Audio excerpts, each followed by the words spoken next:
Deer students, আমাদের last topic ছিল বিদ্যুৎ প্রবাহের তাপীয় প্রভাব। এটা আমরা পড়েছিলাম। Heating effect on electric current, মানে যখন একটা রোধের মধ্যে দিয়ে বিদ্যুতের প্রবাহ হয় তখন তাপ উৎপন্ন হয়। ঠিক আছে, তো এটা থেকে আমরা কি পেয়েছি? কয়েকটা ফর্মুলা পেয়েছি, জুলস ল পড়েছি, তাই না? তো ওইটা সম্পর্কিত একটা আমরা অঙ্ক করব, সেটা 217 পেজ নাম্বারে আছে। ঠিক আছে, দেখো আমরা কোনো বর্তনীতে যখন বিদ্যুতের প্রবাহ হয়, অ্যাকচুয়ালি কার প্রবাহ হয়? বিদ্যুৎ প্রবাহ মানে বিদ্যুৎ আধানের স্থান পরিবর্তন হয় একটা পয়েন্ট থেকে আরেকটা পয়েন্টে, আধানের চলাফেরা হয়, তাই না?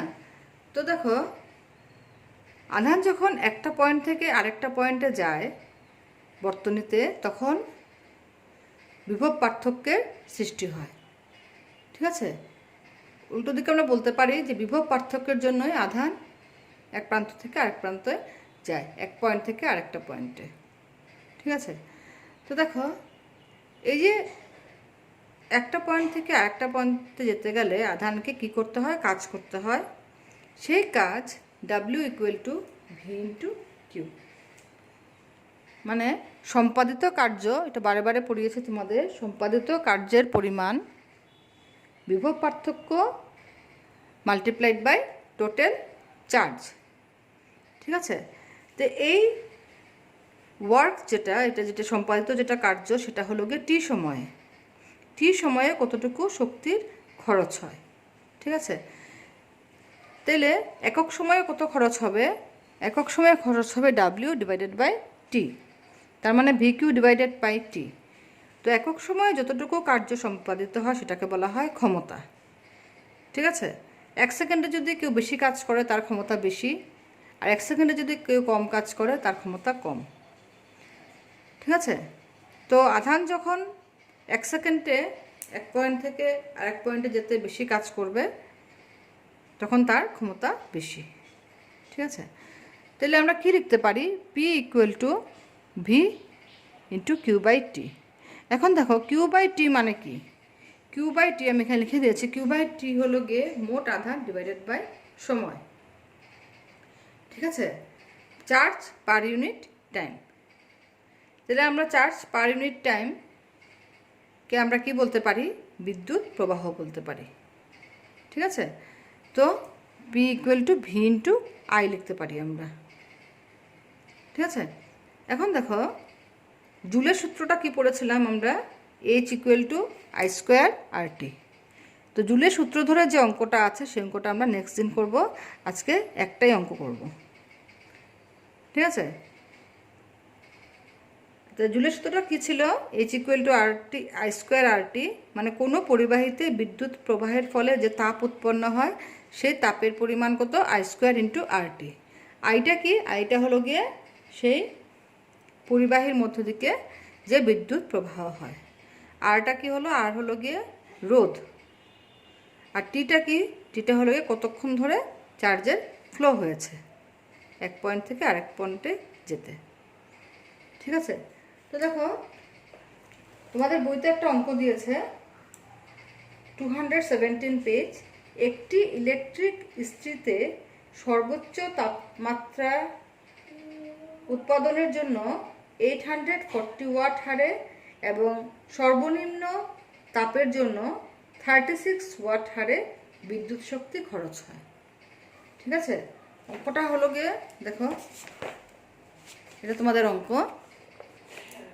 খরচ হয়। ঠিক আছে, উৎসের ভোল্টেজ 220 হলে, মানে যেখান থেকে আমরা এনার্জি পাচ্ছি, এখানে তো আর ইস্ত্রি তো আর ব্যাটারি দিয়ে কাজ হবে না, তো যেখানে উৎস থেকে আমরা এনার্জি পাচ্ছি সেই উৎসর ভোল্টেজ কত? 220 ভোল্ট।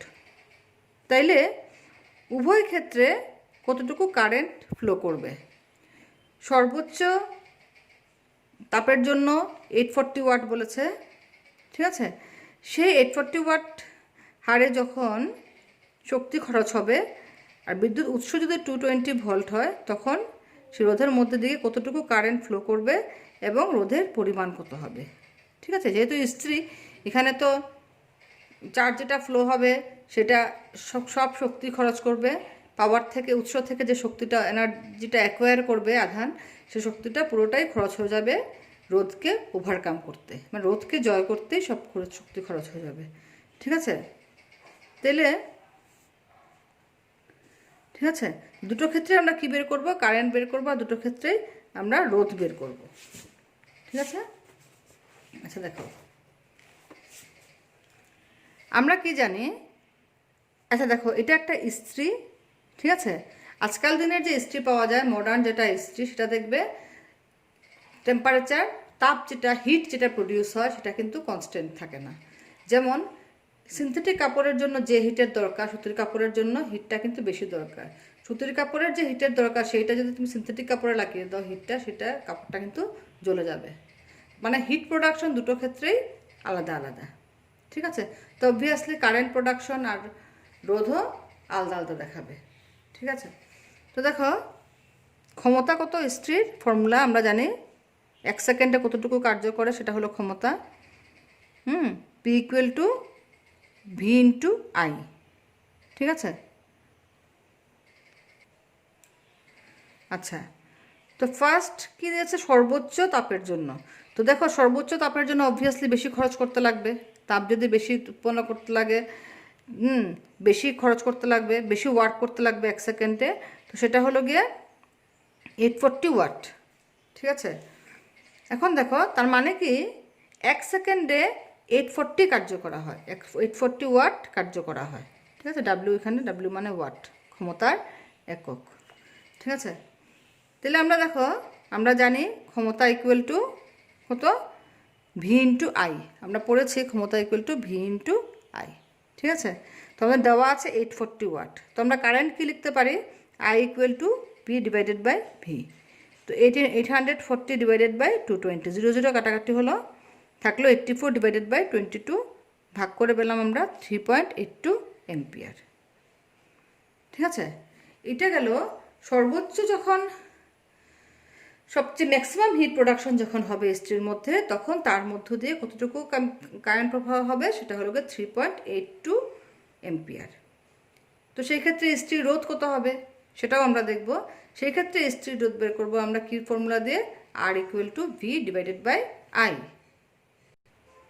ঠিক আছে, কী বের করবো, R equal to V by I. V কত 220 ভোল্ট, আই কত 3.82 এম্পিয়ার। ঠিক আছে, তাহলে কাটাকাটি করো, ভাগ করো, ভাগ করলে আসবে 57.59 ওম। এতটুকু তোমরা বুঝতে পেরেছো। দেখো ভাগ আশা করি তোমরা সবাই পারো। ঠিক আছে, নেক্সট দেখো সর্বনিম্ন হিট, মানে ইস্ত্রিটার ভেতরে আমরা সিস্টেম করা আছে, আমরা তোমরা দেখেছো কিনা জানি না, আমরা যে কাপড় ইস্ত্রি দিই সেটার মধ্যে রাউন্ড একটা জিনিস থাকে, সেটাকে আমরা মুভ করাই, কাপড় বুঝে সেটাকে আমরা মুভ করাই।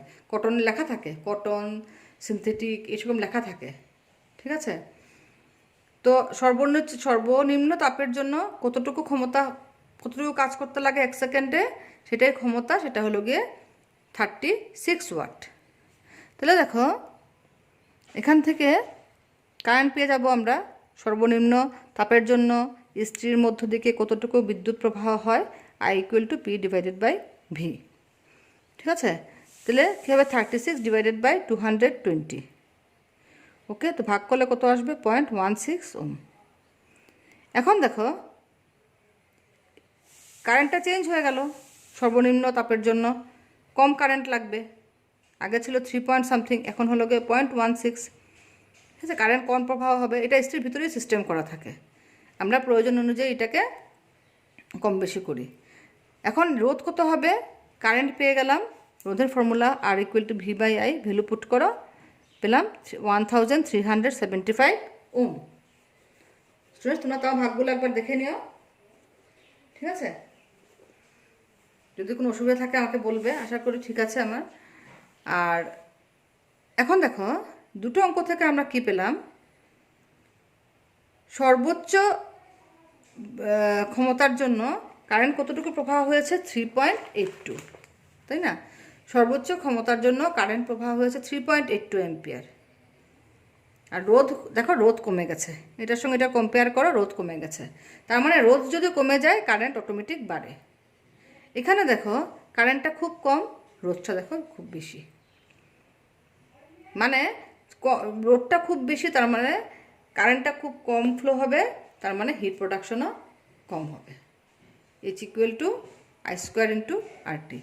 আচ্ছা, তো দুটো ক্ষেত্রে আমরা পেয়ে গেলাম সর্বোচ্চ তাপের জন্য কতটুকু বিদ্যুৎ প্রবাহ হয় আর সর্বনিম্ন তাপের জন্য কতটুকু বিদ্যুৎ প্রবাহ হয়, আর সর্বোচ্চ তাপের ক্ষেত্রে রোধ কত আর সর্বনিম্ন তাপের ক্ষেত্রে রোধ কত। ঠিক আছে, তো এই অঙ্কটা তোমরা করবে, বইতেও করে দেওয়া আছে, বইতে ক্যালকুলেশনে একটু গড়বড় আছে, একটু ভ্যালু পুট করতেও একটু ভুল করেছে ওরা, ভোল্টেজটা লিখতে ভুল করেছে। তোমরা এটা আমি করে দিয়েছি, এটা তোমরা দেখে তুলে নিও। ওকে।